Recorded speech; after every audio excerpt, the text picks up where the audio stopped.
Alors voilà, on va faire une petite présentation du portail de Chorus d'été. Donc vous avez ici la page d'accueil, ici les ordres de mission, état de frais, sachant que pour générer un état de frais, il faut avoir au préalable fait un ordre de mission. Donc ici, la liste de travail et le reporting qui s'adresse aux valideurs. Donc ensuite, on a la fonction rechercher avec la loupe et le profil. Donc, par exemple, je vais aller visiter mon profil. Donc, vous avez votre fiche profil. Vous pouvez ici vérifier vos informations et pour une première connexion, il faudra aller dans coordonnées. Dans vos coordonnées, vous préciserez votre résidence familiale et administrative. Donc, pour comprendre Chorus d'été, il faut savoir que les codes de localisation sont générés dans l'outil et la manière la plus simple de le faire, c'est d'aller rechercher la ville via la loupe. Donc ensuite, on a la préférence voyageur et le véhicule. Le véhicule ici, c'est si vous disposez d'une habilitation d'utiliser un véhicule personnel.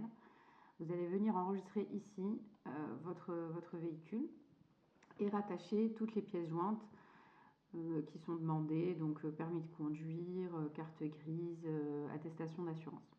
Donc c'est ici que c'est créé. Ensuite, on a les habilitations. Ça permet à chacun de voir quel rôle il a sur Chorus d'été.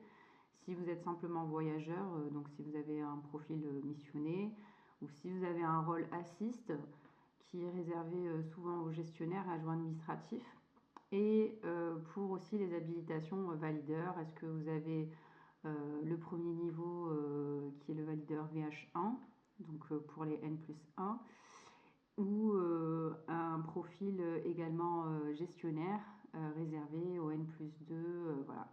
C'est comme ça qu'on voit qu'il y a différents profils de valideurs et puis différents accès en fait pour les supérieurs hiérarchiques.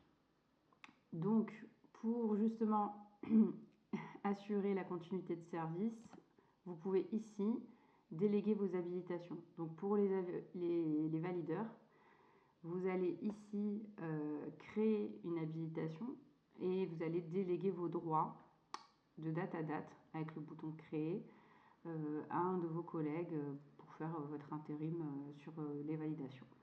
Donc là, c'est les infos bancaires. Vous retrouvez votre RIB tout simplement pour le versement de vos frais. Voilà pour la présentation du profil.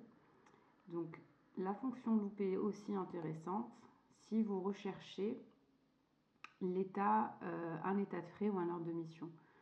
Donc là, vous allez vous rechercher vous-même via la loupe et ça va générer tout l'historique de vos ordres de mission en bas pour voir où ça en est au niveau du statut de validation et pareil sur l'onglet état de frais, si vous recherchez un état de frais pour savoir s'il a été payé, s'il est en cours ou pour voir où se situe le blocage, vous allez vous rechercher, vous allez voir par exemple ici la liste déroulante, soit en cours de création, soit validés, soit ceux qui ont été refusés, et vous aurez les statuts qui s'affichent ici.